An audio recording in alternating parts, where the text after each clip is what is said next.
తెలంగాణ వ్యాప్తంగా కరీంనగర్ కార్పొరేషన్లో కాంగ్రెస్ పట్టు బిగిస్తోంది. 10 ఏళ్లు అధికారానికి దూరంగా ఉండడమే కాకుండా గత ప్రభుత్వంలో స్థానిక ఎమ్మెల్యే గంగుల కమలాకర్ మంత్రిగా ఉండి ఆ పార్టీ నేతల ఆగడాలకు, దౌర్జన్యాలకు, కబ్జాలకు అండగా నిలిచారన్న వార్తలు చక్కర్లు కొట్టాయి. కేసీఆర్ పాలనలో గంగుల కనుసైగతో పోలీసులను శాసించారు. నాటి మంత్రి అండ చూసుకుని కార్పొరేటర్ల నుంచి చోటా మోటా లీడర్ల వరకు రెచ్చిపోయారు. సామాన్యుల ఆస్తులను బలవంతంగా దోచుకున్నారు. ఖాళీ స్థలం కనిపిస్తే చాలు వివాదాలు సృష్టించి సెటిల్మెంట్ పేరుతో దందాలు చేశారు. కానీ అసెంబ్లీ ఎన్నికల్లో ఫలితాలు తారుమారు కావడంతో కారుకు సీన్ రివర్స్ అయింది.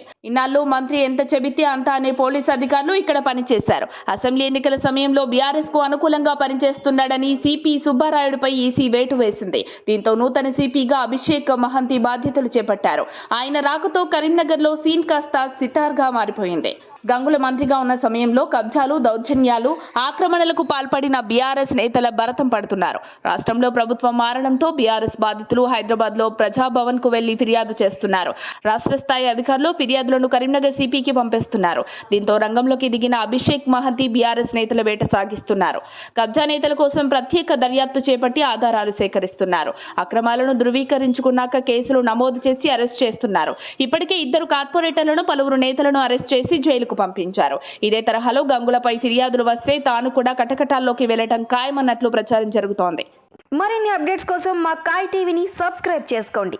మా వీడియో కనుక మీకు నచ్చినట్లయితే లైక్ చేయండి, షేర్ చేయండి. మీ విలువైన అభిప్రాయాలను కామెంట్ బాక్స్లో తెలియజేయండి.